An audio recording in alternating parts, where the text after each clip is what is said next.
College থেকে ফিরেই পিঠের ব্যাগটা বিছানায় ছুঁড়ে ফেলল মিঠাই।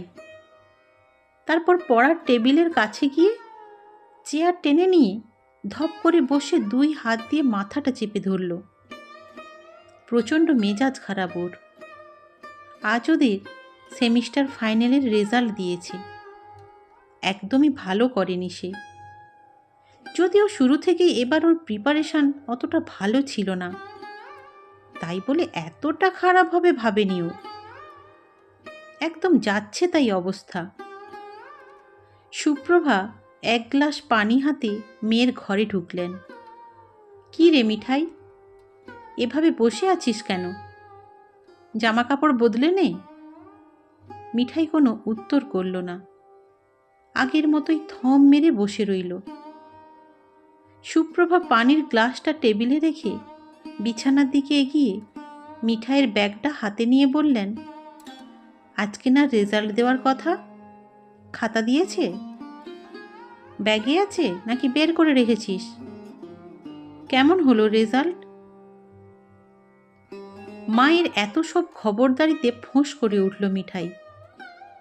চেয়ার থেকে উঠে এসে ব্যাগটা ঝট করে কেড়ে নিয়ে বলল, তুমি আবার কি বুঝবে আমার পড়াশোনার? হ্যাঁ, নিজের কাজ নিয়ে থাকো, আর আমাকেও আমার মতো থাকতে দাও।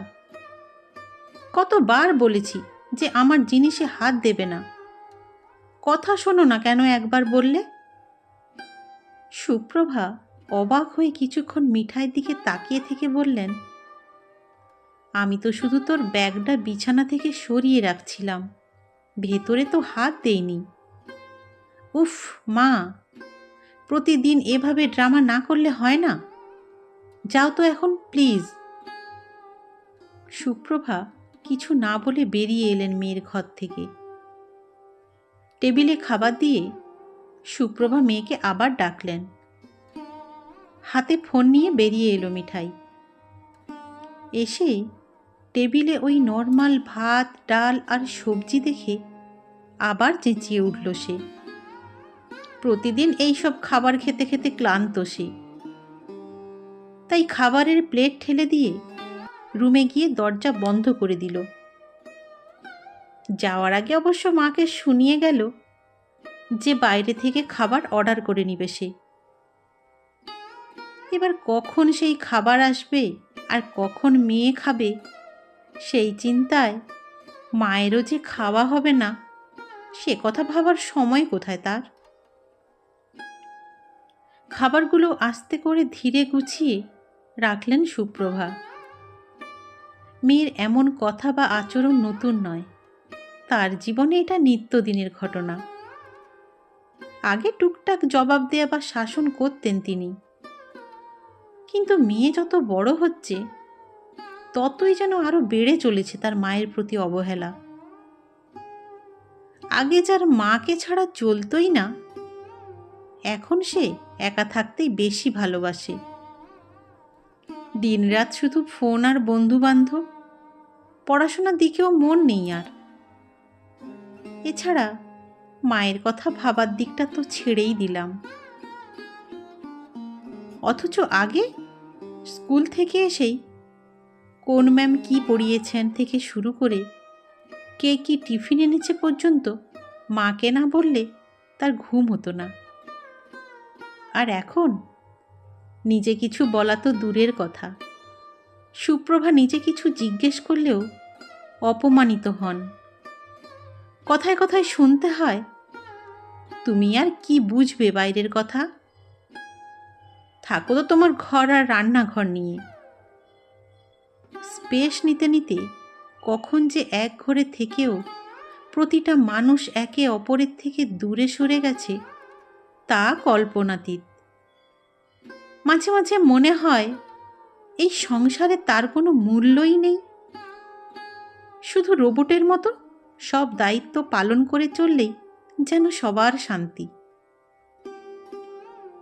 কখনো তো তার মন চায় সব ছেড়ে ছুড়ে দূরে কোথাও চলে যেতে, কিন্তু চাইলেই কি আর সব ছেড়ে যাওয়া যায়? সবারই তো নিজের একটি পৃথিবী আছে। এই যেমন বরুণের, এই সংসারের বাইরে কাজের সাদা কালো পৃথিবী, মিঠাইয়ের বন্ধু বান্ধব, পড়াশোনা আর হই হুল্লোড়ে ভরা এক রঙিন পৃথিবী। শুধু তারই এই সংসারের বাইরে আর কিছুই নেই। বরুণ আর মিঠাই তো তার পৃথিবী।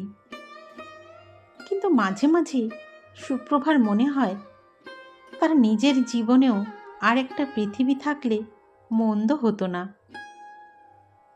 হাতের কাজগুলো গুছিয়ে একটু ফেসবুকে ঢুকলেন সুপ্রভা।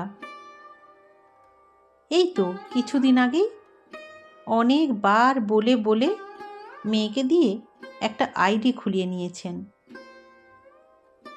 কলেজের বান্ধবী সাথী বলল সবাই নাকি আছে ফেসবুকে।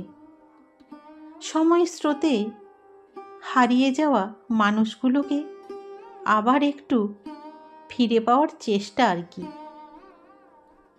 ফেসবুকে বেশিরভাগ সময়ই ওর ছবি দেখেই কাটান তিনি। এছাড়া আর কিছু করতে পারেন না। পারবেনই বা কিভাবে? মেয়ের যে একদণ্ড সময় নেই মাকে কিছু শেখানোর। একদিন বলেছিলেন তিনি মিঠাইকে একটু শিখিয়ে দিতে। এসব ফেসবুক টেসবুক কিভাবে চালায়। মায়ের অজ্ঞতা নিয়ে একচোট হেসে নিয়েছিল সে। দমে গিয়েছিলেন সুপ্রভা। তারপর একদিন কি মনে করে যেন একটা আইডি খুলে দিল সে সুপ্রভাকে। ব্যাস ওই পর্যন্তই। কিভাবে কি করতে হয় তা শেখানোর আর সময় হয়নি মেয়ের। এই দুপুরের দিকটায় হাতের কাজ শেষে কখনো ফেসবুকে একটু ঢু মারেন বা কোনো গানও শোনেন। আজকেও বসলেন ফোনটা নিয়ে। সবার হাসি খুশির ছবি দেখতে ভালোই লাগে তার। আরে ঐশ্বর্যতা না? আপন মনে বলে উঠলেন সুপ্রভা। হ্যাঁ তাই তো। ফেসবুকে হঠাৎ ঐশ্বর্যতার ছবি দেখে বহু বছর আগের কথা মনে পড়ে গেল সুপ্রভার। সেই শান্ত সবুজ গ্রাম, গ্রামের মেঠো পথ, দল বেঁধে স্কুলে যাওয়া, পুতুল খেলা আর চড়ুই ভাতি আর গান শেখা। হ্যাঁ গান। গানের কথা মনে হতেই সুপ্রভার চোখের কোণ চিকচিক করে উঠল। তখন সুপ্রভা শুধু সুপুই ছিল। সব বান্ধবীদের সাথে স্কুলে যাওয়া, খেলাধুলা করা, এসব করেই দিন কাটত তার।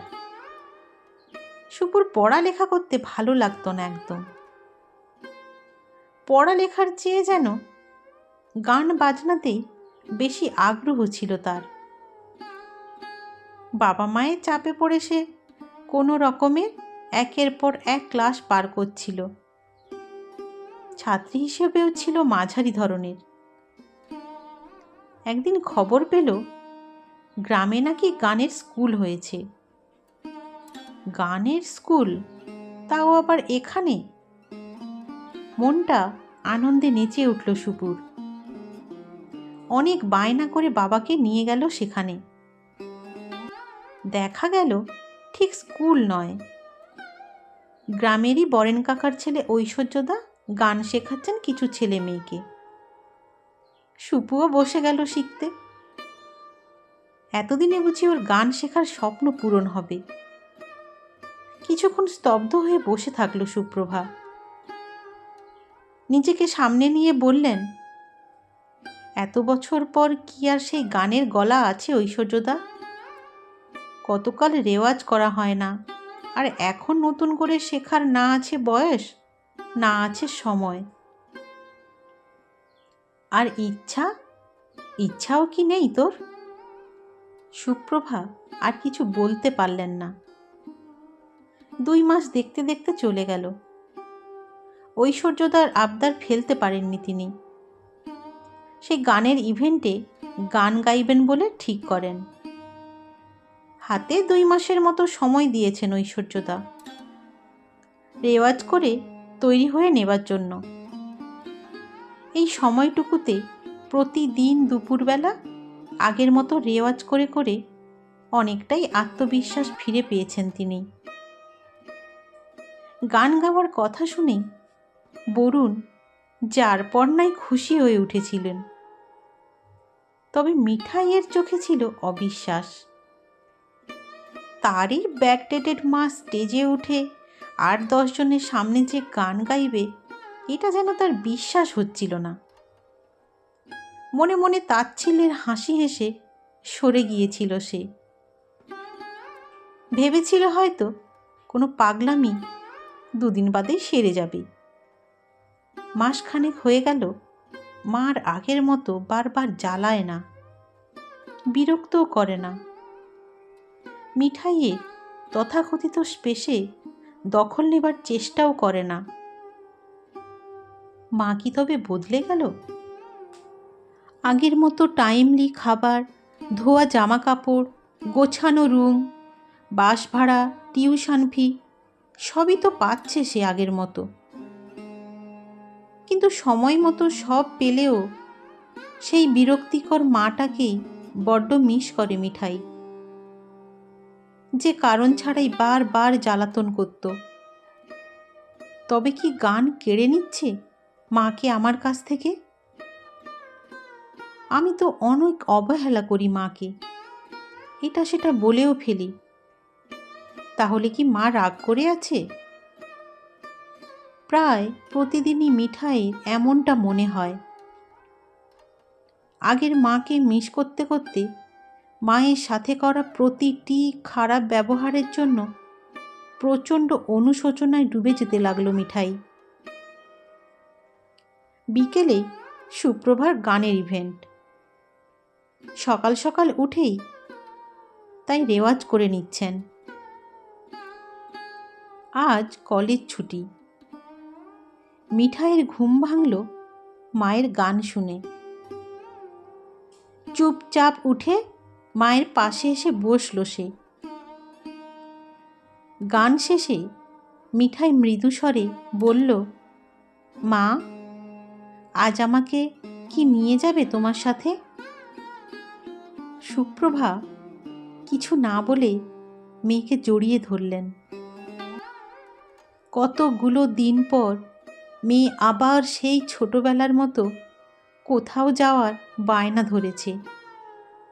না, মা তো একদম বদলে যায়নি, শুধু নিজের পছন্দকে দাম দিতে শিখেছে।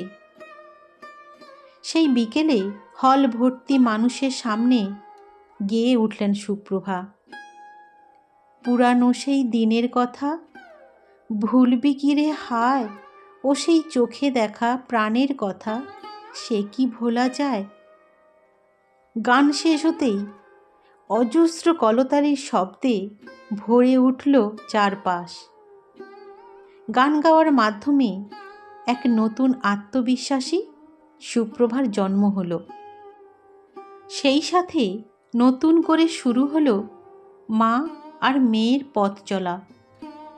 পড়ন্ত বিকেল আর গানের প্রতিটি চরণ যেন সেই পুনর্জন্মের সাক্ষী হয়ে রইল।